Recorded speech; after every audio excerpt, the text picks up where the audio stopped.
Thank you for watching, liking, commenting, sharing, and subscribing right now. Hello world, I'm Chris Pirillo, and this is the Locker Gnome Daily Report, or TLDR for short, your daily dose of tech news, gadget views, and answers that you can use. I'm fresh home from the dentist, so you have to pardon if I seem a little low-key. The Locker Gnome Daily Report is brought to you by GoToAssist from Citrix, with all the IT support tools you need integrated into one cloud-based product.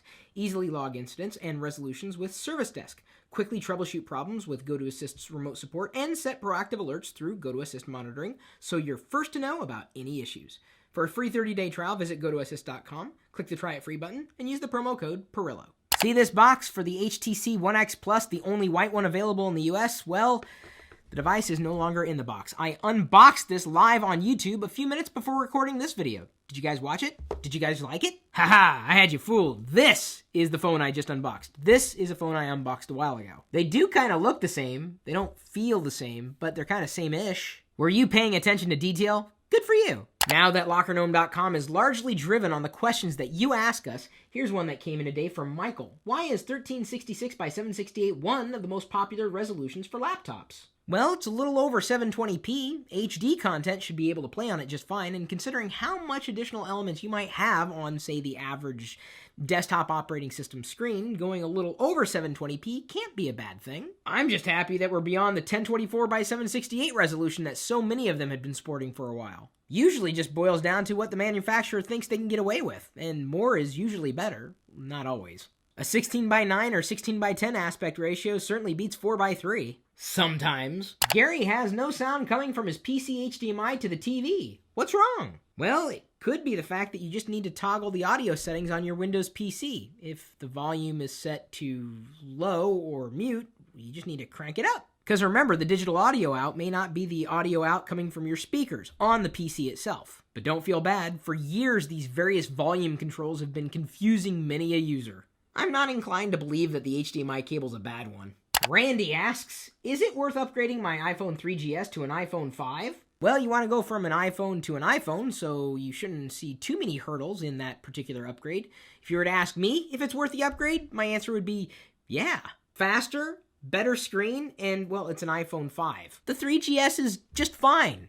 It's also a little dated. And just think about where Apple's headed with its Lightning connector. That's not disappearing anytime soon. So yes, if it's not cost prohibitive for you to do, upgrade the 3GS to the 5. I think you'll be happy. Keep in mind, that's what he wanted to do for himself. I only helped answer his question. He didn't ask, what other phone should I get? Because then it would be a little more difficult to answer. You probably have more than one digital camera in your house, but do you know how to take photos of stars? I'm not talking about the Hollywood celebrity. I'm talking about those sun creatures that live in the sky. I can tell you one thing that's necessary, a tripod. You could probably find an app for your smartphone, but if you really want good results, you gotta have a great lens with a DSLR. It can be very rewarding depending on what you happen to be shooting. It might be a planet that's passing by, but you may actually need some kind of weighting system on that tripod just to keep that camera in motion as the sky is also in motion. Just don't forget to experiment. Even if you think you have the perfect settings, try another set of settings the next time because you have an unlimited set of film. And hopefully those stars won't disappear anytime soon. Is a Chromebook right for you? There's nothing wrong with a Chromebook, so long as you're always online. If you want a full-on laptop computer but aren't really willing to spend more than $300,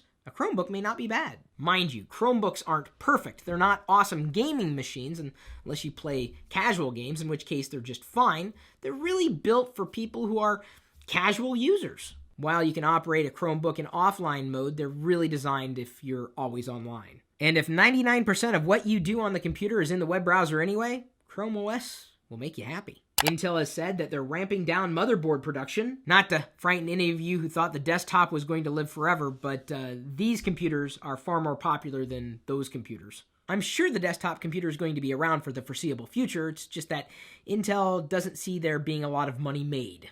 Samsung moves past Apple to be the world's #1 chip customer. So y'all are buying a lot of chips. Are you selling them too? At what kind of profit margin? Just curious, because we're playing with a lot of numbers here. So it's either Samsung or Apple. You guys lead this field. Microsoft to pay billions in helping Dell to go private? Yeah, Dell's going private. Did you know that?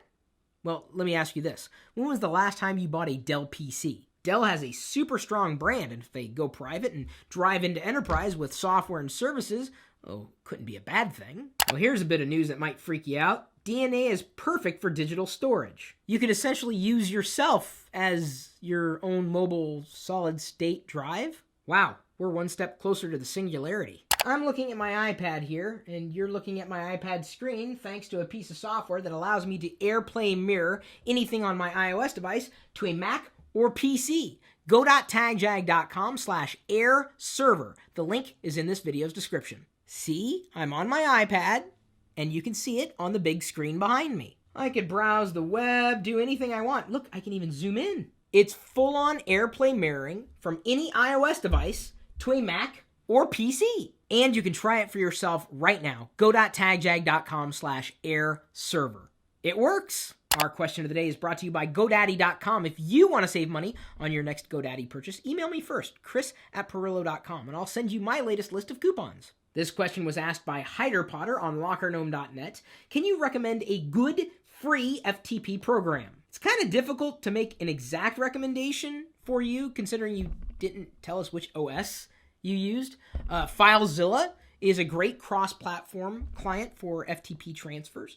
I've also been a fan of other FTP clients in the past. CyberDuck on OS X, but I also believe that's available for Windows too. Now, if you're looking for the top free client for Windows, my choice is WinSCP.